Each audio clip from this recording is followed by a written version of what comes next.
Assalamualaikum warahmatullahi wabarakatuh.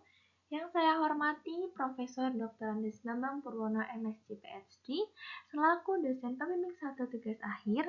Yang saya hormati Dr. Robi Nur Cahyono SSI MSc selaku dosen pengampu seminar tugas akhir dan teman-teman yang saya banggakan. Pada kesempatan kali ini, perkenankanlah saya, Revika Nanda Arya Hoirunisa, yang akan menyampaikan terkait seminar proposal tugas akhir dengan judul Sintesis dan Uji Aktivitas Senyawa Kumarin Hydrazon sebagai Chemosensor Formaldehid. Perkembangan industri makanan saat ini sangat pesat.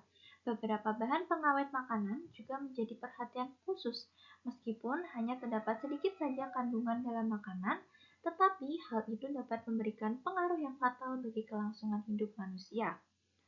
Formaldehida atau dikenal sebagai formalin merupakan salah satu dari bahan kimia yang dalam praktiknya digunakan sebagai pengawet makanan.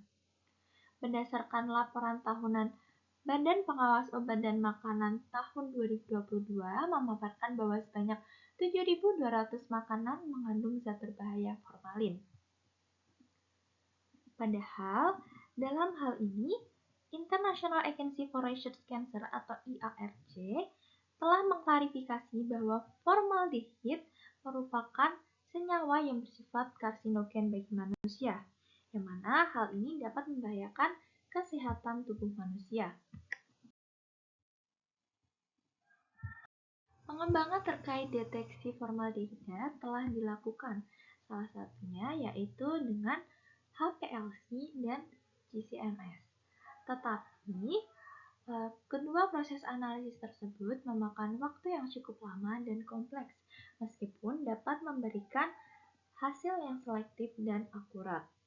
Oleh karena itu, hal ini memicu para peneliti untuk mencari dan mengembangkan metode baru dengan mempertimbangkan kemudahan, selektivitas, sensitivitas tinggi, dan respon cepat terhadap substrat, baik melalui sintesis senyawa organik ataupun mengeksplorasi dari bahan alam melalui pengembangan sensor fluorensi terhadap formaldehid.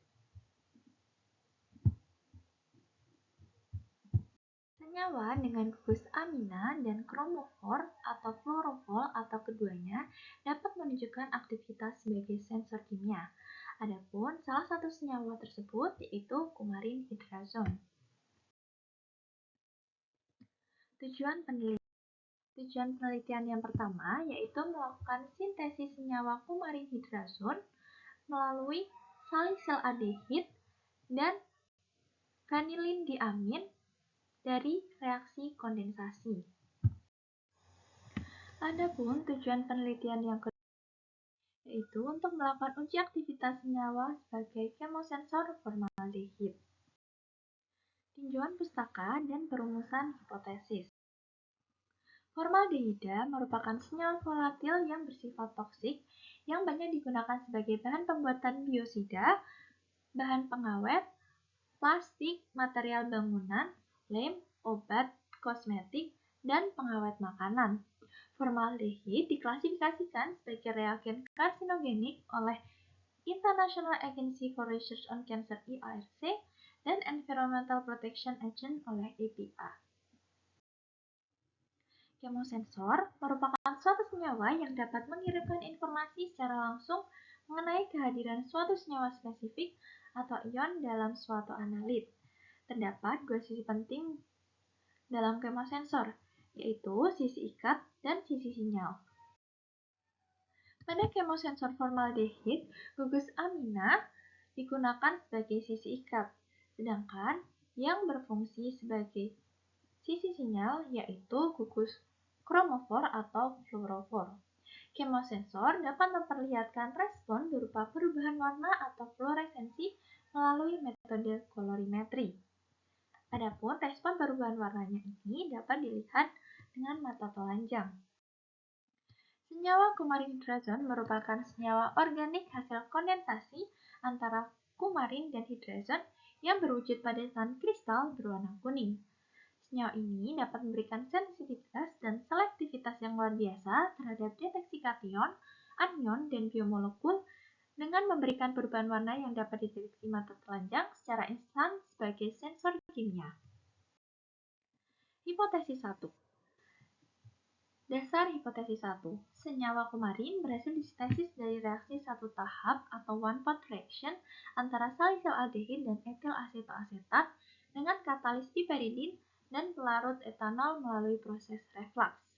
Senyawa hidrazon dari fenilindiamin mengandung gugus hidrazin yang dapat bereaksi dengan senyawa kumarin dalam pelarut etanol melalui reaksi kondensasi. Sehingga hipotesis satunya, jika senyawa 3-asetil kumarin dan fenilindiamin direaksikan dalam proses reflux dengan pelarut etanol, maka akan terbentuk senyawa kumarin hidrazon. Hipotesis 2.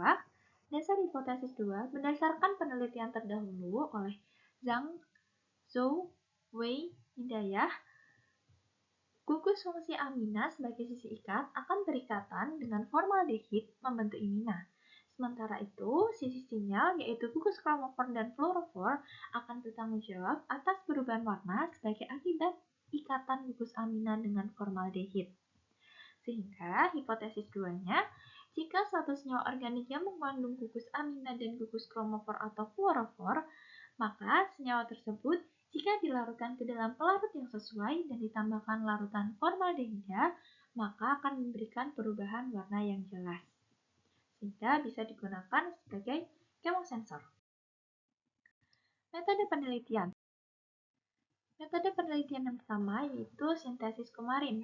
Kumarin disintesis dengan mencampurkan salisil-aldehid, etil asetoasetat, etanol, dan penambahan piperidin sebagai katalis yang direflux selama 1 hingga 2 jam. Lalu setelah itu hasil yang diperoleh akan didinginkan dan difiltrasi menggunakan penyaring Buchner. Lalu produk yang diperoleh akan direkristalisasi dengan aqueous dan dilanjutkan karakterisasi menggunakan titik lebur, TLC, FTIR, dan HNMR. Metode yang kedua yaitu sintesis kumarin hidrazon. Kumarin hidrazon disintesis dengan mereaksikan kumarin, etanol, dan fenilindiamin melalui proses reflux selama 5 jam, kemudian didinginkan, dan pelarutnya diuapkan dengan evaporator rotatory yang dilanjutkan karakterisasi dengan titik lebur, FTIR, HNMR, CNMR, dan HRMS.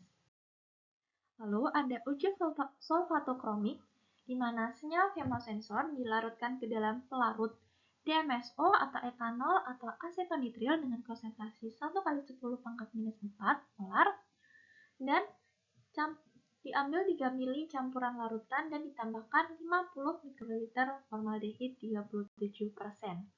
Hasilnya nanti akan diketahui senyawa chemosensor cocok dengan pelarut DMSO atau etanol atau asetonitril. Selanjutnya, sintesis sensor formaldehida, di mana kumarin hidrazon dilarutkan dengan pelarut yang sesuai, kemudian dilakukan pengadukan pada suhu kamar selama 12 jam dan ditambahkan 100 mikroliter formaldehid 37%.